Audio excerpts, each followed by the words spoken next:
right, I'm Joe Evans, and I'm running for Justice of the Peace, Precinct 1, Place 2. Okay. And can you spell your name first, please? Yes, Joeevans. Okay. So for your constituents, can you kind of tell us a little bit about what they should know about you? So I've been very involved in this community for the last 2 decades. When it comes to this particular position, since 2008, I have over 4,000 courtroom hours. Last year alone, I stood beside over 300 young people in the courtroom setting, helping them face accountability and get their lives back on track. And every day I work as a juvenile interventionist where I work with young people, and help them face accountability and turn things around.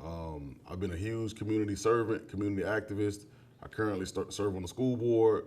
I serve on multiple nonprofit boards and charitable organizations.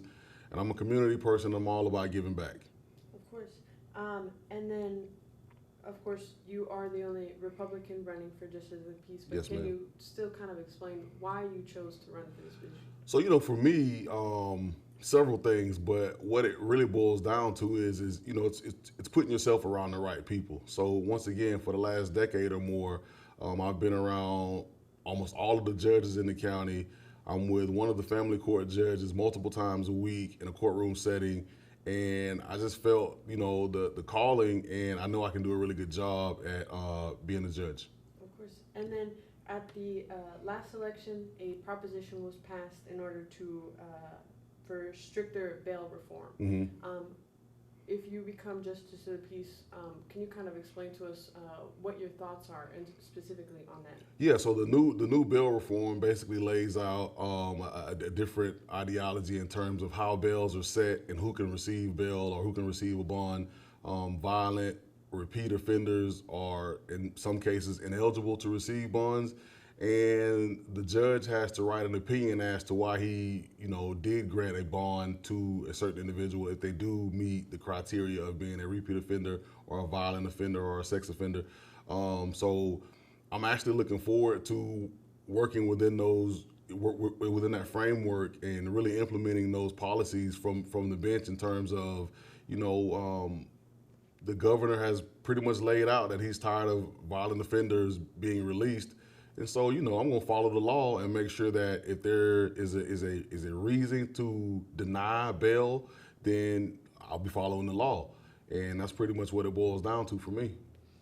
Of course. And then the job entails being there for someone's best day and someone's worst day. Yes. Including having to pronounce someone deceased. Mm-hmm. That is probably part of the job that might take a toll on certain people, but can you kind of tell us a little bit about why you feel prepared to do that portion of the job? Well, like you said, the JP court, you see people at their highest and their lowest. You see people when they're getting married and you help perform weddings, and you see people at their lowest when they're evicted or when a loved one passes away. That's what I've been doing all my life, is standing next to people while they go through hard times. And so you have to have compassion, and you have to have the proper judicial temperament to make sure that you are, delivering the right message to families who've lost a loved one, that you are personable with people who are going through trying times, and that you're working with the community, the hospice, the funeral homes, because you are the de facto coroner, and it's your job to order autopsies and to convey the proper message to the family at the proper time. Okay. And then for your specific precinct that you'll be serving, Mm-hmm. Are you aware whether or not your precinct has the most fatalities? Well, I know that our precinct is probably one of the busiest.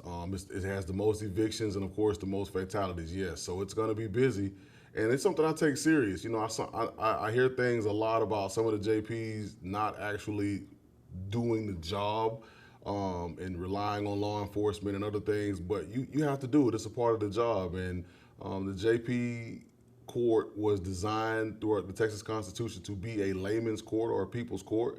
And because of that, you are the closest to the people, and you have to be prepared to do the tough jobs like notifying a family member of a death and pronouncing someone dead and those types of things. So it's not easy, but it's necessary, and it's something that has to happen and it has to be cared for in a proper manner. Of course. And then kind of talking a little bit about that, are you ready for those long hours that are going to be a part of that job of possibly getting a phone call in the middle of the night that you have to pronounce someone deceased or not? Absolutely. And I receive those phone calls now, unfortunately, when young people are faced with tragedy or death.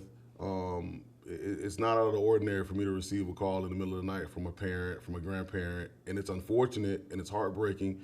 But once again, you have to be that constant to help people get through those tough situations. Of course. And then aside from that portion of the job, what other big challenges do you see in taking the position of justice of the peace? And can you kind of tell us a little bit about how you would address those?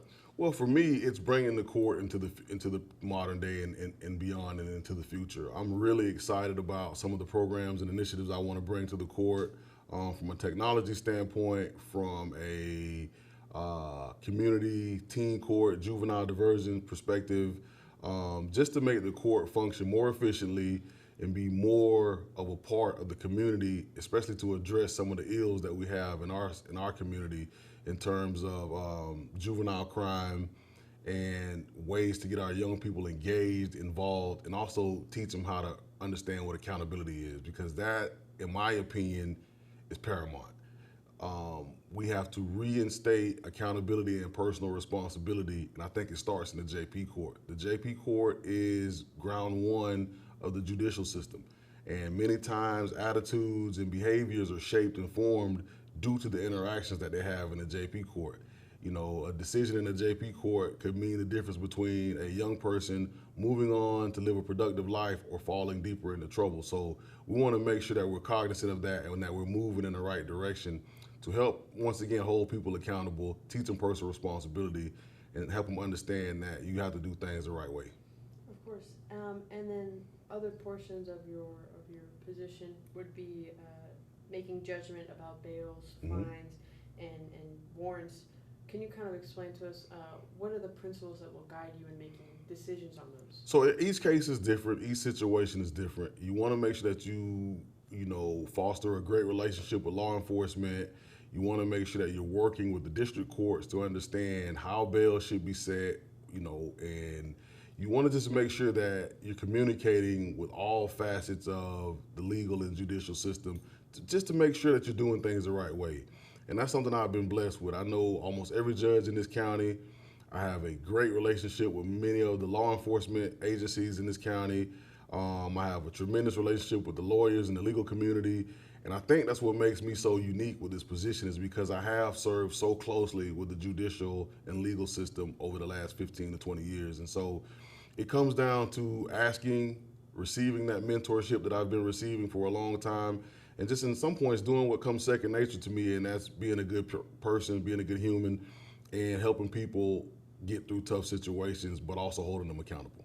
Of course. And then you are the only Republican running for this position, so most people won't have to see you with a competitor until November. But Right. Can you kind of explain what you're hoping for when that time comes to face your opponent?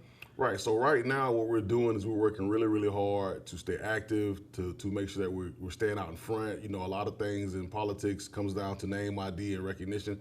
So we want to make sure that people recognize us as far as our campaign. And once again, I'm really excited about the time after the primary, because I get to roll out my platform, and I know that I have some really, really unique and neat things that I can bring back to this community that I do not hear either one of my competitors talking about, and I'm okay with that. But I don't want to talk a lot about them now because I don't want them to start using them. But after the primary, I'm excited about I've been visiting with other justices of the peace across the state and other jurisdictions to see some of the innovative things they brought to their courts. And I think Jefferson County deserves a new set of eyes, a new vision, and just some fresh programming that will help our community move forward.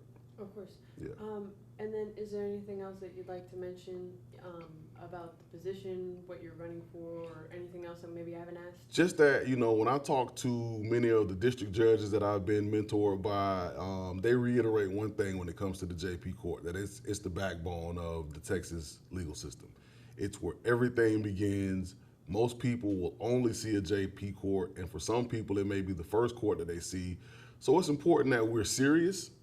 It's important that we are compassionate, but it's also important that we hold people accountable and teach them that this could be your first stop and only stop, or it could get a lot worse from this point on. So it's a serious job that I plan on taking really, really serious. I plan on giving it my all. It'll be the first time for me in a long time where I can laser focus on one job because, you know, through my time in politics and public service, I've been the chairman of the party, I've been on the school board, I work with juvenile, so I've been working multiple jobs, and this will be the first time I get to laser focus on the job, and I'm truly, truly excited and blessed for the opportunity.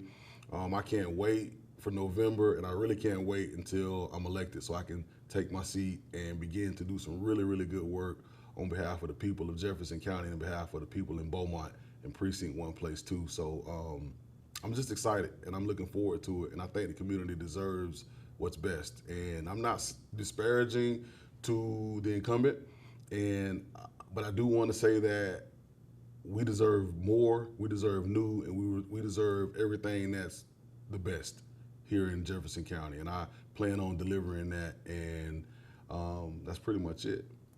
Anything else? No, ma'am. Okay, thank you. All right, yes, ma'am.